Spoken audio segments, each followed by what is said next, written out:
I'm Felicia Shakiba, and this is CPO Playbook, where we solve a business challenge in every episode.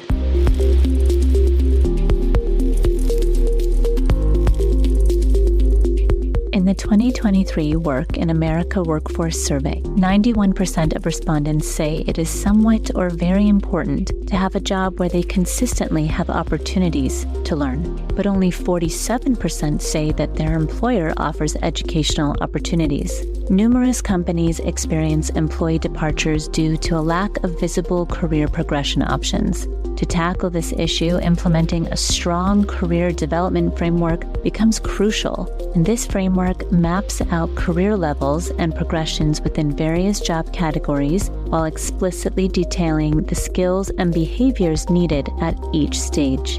It offers employees a clear view of the areas they must enhance to advance. Utilizing tools such as competency evaluations and personalized development plans can enrich this philosophy if it's going to be done right. Today's fantastic guest is Angela Cheng-Cimini, SVP of Talent and Chief HR Officer at Harvard Business Publishing.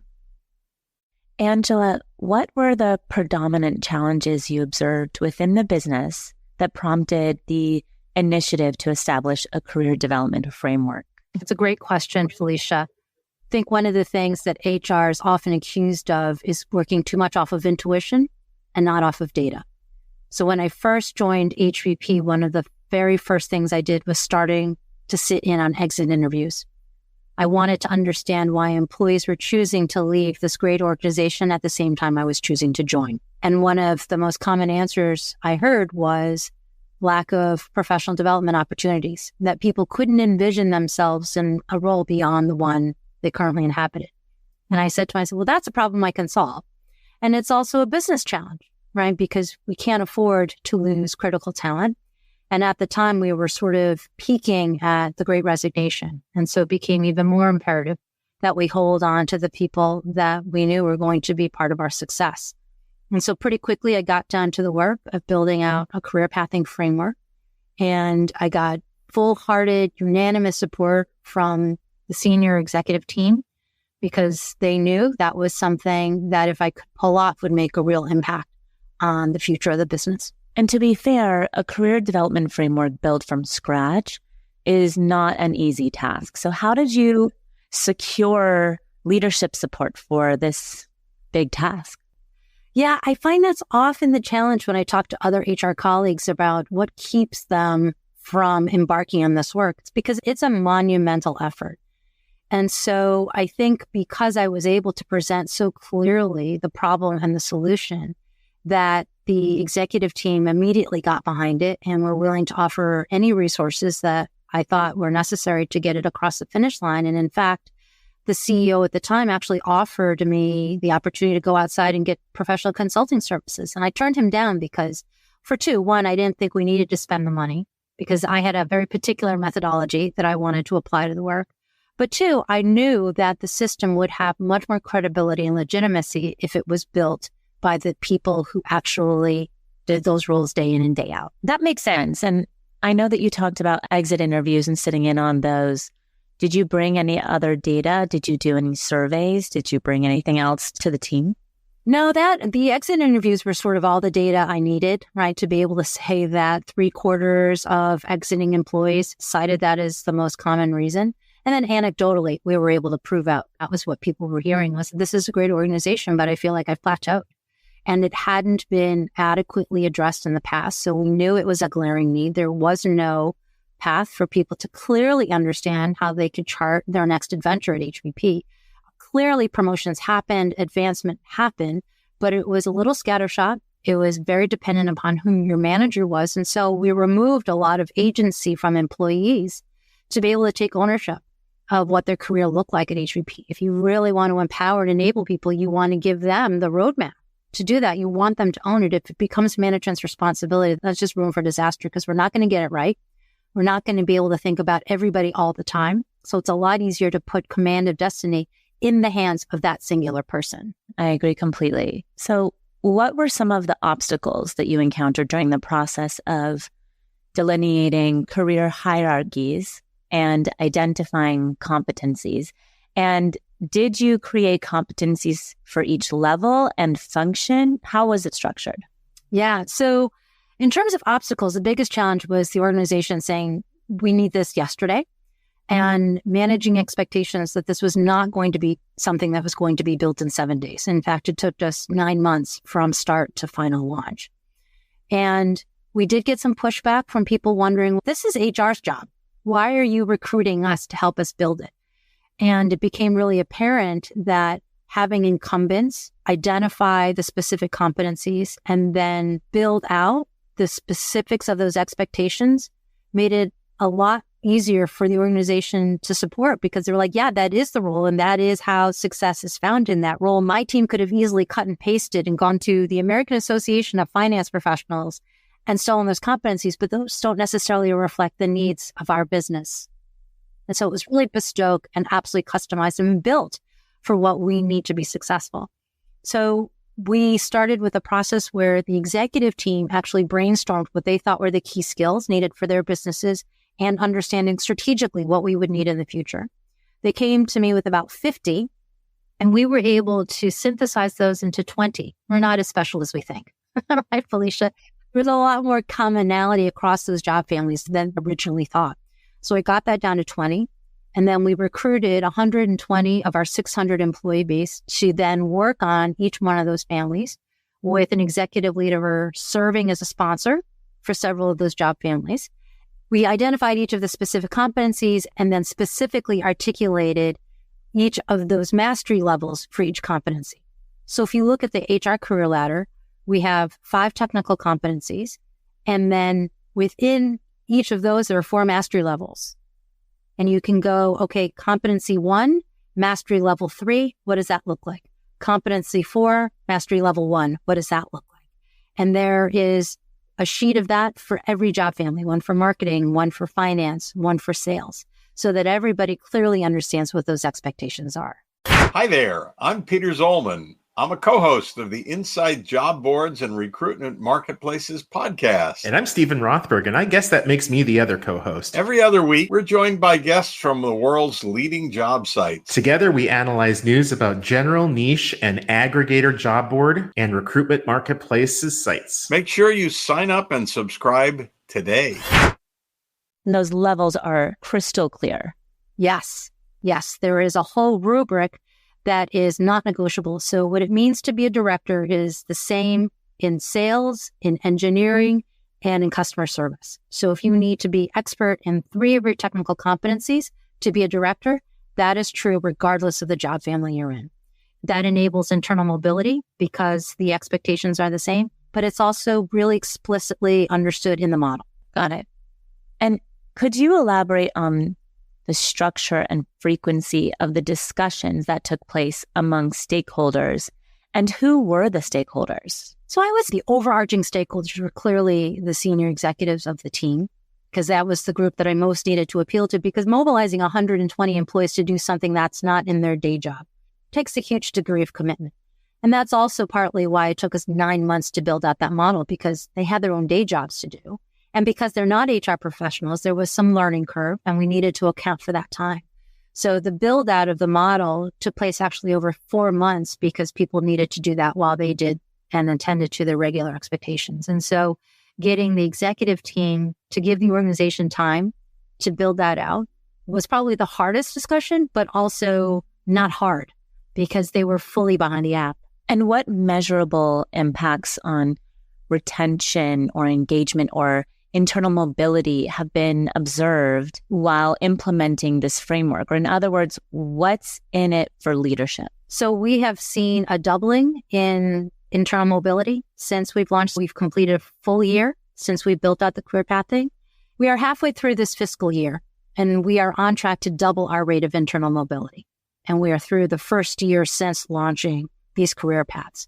So that's the direct impact, is because now that the expectations are a lot clearer, people can plan their development so that they can meet the hurdles and the expectations of whatever the next level is. In terms of retention and engagement, probably not a straight line, but clearly an indirect influence. And our turnover is about 7%. And when we did our last full engagement survey, which was a year ago. We're now doing one again. Our NPS score was a full 25 when 10 is sort of considered to be very, very good. So I think against attrition, retention, turnover, mobility, we're doing really, really good. And I would assume that if you are about a year out from actually launching the program, it's going to take some time for people to actually fulfill their career goals going through this framework and understanding how to get from A to B. One of the things that was a really important tenet of this program was that the program was not going to measure time in seat, right? So long as you could acquire the skills and demonstrate mastery, we didn't care if it took you 6 months or if it took you 6 years. And so some people were coincidentally already on the cusp of a promotion. But now that we could clearly outline what the next level looked like, they're like, oh my gosh, I'm practically there. So I think that's also why we've seen an acceleration in internal mobility, is that now it was really crystal clear for people. But also I think we've just gotten better at having those conversations, because I'll tell you, one of my favorite anecdotes is actually not at Harvard Business Publishing, but in a previous organization where I had a really ambitious finance professional who ticked all the boxes technically and really wanted to become a director. And I said, you are a rock star in terms of your productivity and your output, but in terms of how you interact with teams, which was a really important dimension of whether or not you could be promoted, you're a little bit of a renegade. You're a solo act. And to become a director, you really need to demonstrate that you can collaborate, that you can partner, that your sphere of influence extends beyond just you and your department. And until such time you can do that, you're not going to become a director. So it really facilitated that conversation, because in that instant, he said, I get it. And he went to work to go make that right. So it's a tool also for managers to have the kinds of conversations that a lot of them really struggle with, because you have to give really difficult feedback. You have to be able to be really granular and give specific examples so that the person knows what to change. And this enables all of that. And so it's not necessarily, have I fulfilled my dream job in the right role and so forth. It's the transparency where people feel more comfortable understanding where they're at, where they're going, and how to get there. Yeah. I mean, I think one of the things, right, that really helps people feel committed to an organization and to their managers is predictability. That if I do X, I know I'm going to get Y. There's nothing more unsettling than if I do X, sometimes I get Z, sometimes I get an orange, and another day I get a zebra. Like, I can't make sense of how things get done. But if I know if I put in this kind of input, I'm going to get this output. So if I do these things, I know I'm going to become a director. It's really easy to know how to prioritize and place your energies. When it's in a black box, it's just all a guessing game. So to the extent that HR and leaders can make that, to your point, really transparent, it just unlocks so many opportunities for employees that before were hidden. And were you able to identify the skill sets that most people needed in the organization and pair that with talent development or trainings or on-the-job experiences? What was that like? Yeah. So having now built out this career framework, it's really become a foundation to everything else that we do. So when we go hire, for example, a sales director, we'll go to the sales career ladder and we'll look across and we say, okay, a director needs to have these skills at this mastery level. And that creates our interview questions, because now we know exactly what we're looking for against what competencies. Similarly, when we go out and we identify our learning and development, we go and say, we have this competency, but we have a big gap in the organization. So now we need to either go make or go buy that skill. So it's really helped us talk a lot about our talent in ways that we weren't used to doing in such a unified way, through recruiting to onboarding to development to even offboarding, right? Like, we can identify this person is continually struggling to showcase the skills at the standard we need. It's no longer a good match. It's just really been helpful universally. And talk to me a little bit more about that. How did you come up with this talent development strategy and structure, and then be able to take the findings and embed it into perhaps talent acquisition strategies or onboarding or whatever that might look like? Yeah. So the OD team has done a fantastic job, really, again, using data. So once in combination with performance reviews, with development plans, with our engagement survey, talking to senior leaders in the organization, she and that team were able to reconcile all that data and identify, okay, these are the skills we need. This is where we have gaps, both at an organization and a team and at an individual level, and then respond to that by saying, okay, we're going to build out this course, or we're going to send you to this class. We're going to create these opportunities for you on the job so that we lift all boats. It's been a really holistic kind of analysis that we're really starting to see the payoff for. And again, it's another way to demonstrate that HR can really be a strategic partner, because we were ahead of that, right? We weren't waiting for the business to say, okay, we need more data fluency. We could see that. We could see that in the results of everything that we were looking at. And we could come to the table and say, we need to go tackle this. And they'd be like, yes, go do that. Because that was on the tip of our tongues anyway. Was it difficult to engage other leaders beyond the executive team to participate? And what does participation from managers and leaders look like in this type of strategic building? I think some of it is education, right? Because they haven't been asked to participate in this level. Some of it is there are those who've been just chomping at the bit for the opportunity. So it's kind of meeting people and the organization where they are.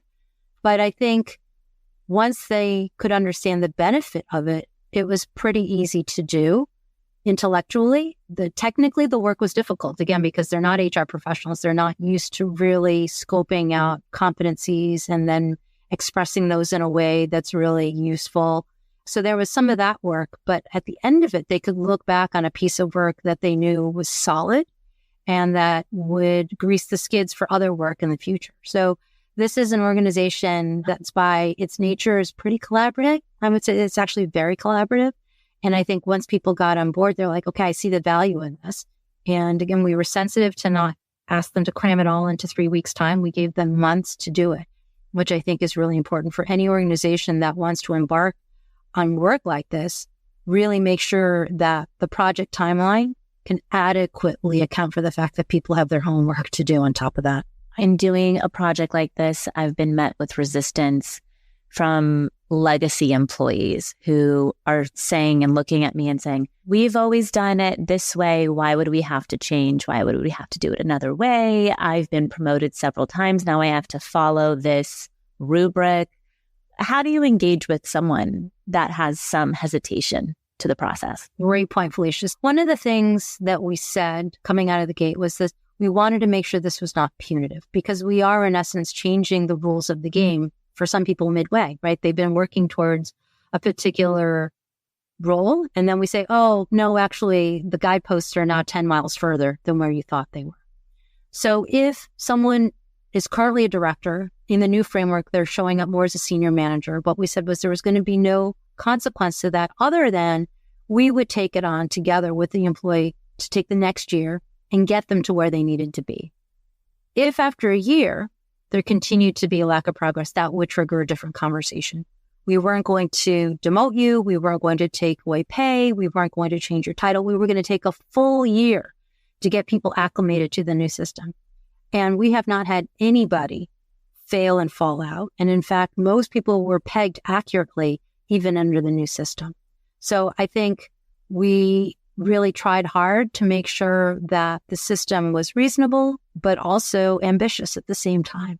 So I think we were able to balance both of those concerns. Did you need to roll out the new strategy or structure in any way, or was it all at once and here's the announcement and here's what we're doing moving forward? How did that implementation go? So because it was so long, we were able to sort of bring the organization along with their journey.